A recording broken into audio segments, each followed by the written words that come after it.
Hello mga sis! So for today's chismis, nakakita na ba kayo ng white polar bear? O di ba hindi familiar yan dahil sa snow lang yan nakatira, and for this video, halina kayo, isama ko kayo sa aking paggagala at narating ko nga dito yung bahay ng polar bear. Legit na polar bear to dahil hindi sila mabubuhay sa init. So doon sila nakatira sa snow. So ayan, nakikita nyo dyan yung mga picture, mga iba't ibang bear.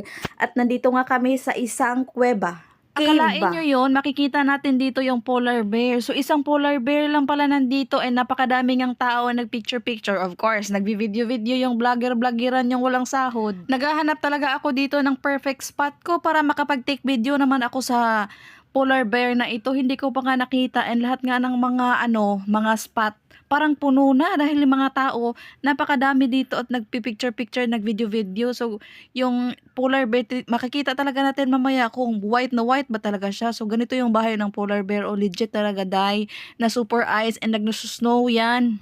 Super centralized talaga ang bahay ng polar bear, dahil no, snow talaga yan, legit yung makikita nyong puti at the same time. Ayan, my God, ito na yung ating polar bear. O di ba, makikita lang natin yan sa mga movies and videos and sa mga taong nakatira sa Alaska. O ito yung legit na polar bear, dahil nakita na ng yaya in person. So ayan, naglangoy-langoy na dyan. So during this time pala, dahil meron palang nagsasalita, ano bang tawag nun? Parang meron siyang tour guide, ano bang tawag nun? Merong sinasabi tas pinapakain yung polar bear ng carrot. So finally, after few minutes of walking, ito na nga din, nakalapit na din ang yaya sa polar bear. Of course, naka-glass yan, no? So ayan, makikita natin dahil pinapakain ng yung nagsasalita dito, dahil nahagisa ng food para makalapit yung mga tao at makapicture ay makakita talaga na ganito talaga yung polar bear.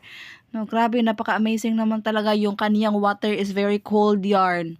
So palangoy-langoy lang dyan yung polar bear habang yung mga tao for the picture, for the video. Grabe, nakaka-scary naman tong polar bear kasi nangangain ito ng tao, dahil. So ganito itsura ng polar bear sa personal. O di ba, hayaan mo na hindi ako makapunta doon sa snow, at least nakita ko na yung polar bear. Ewan ko, meron bang polar bear sa Pilipinas?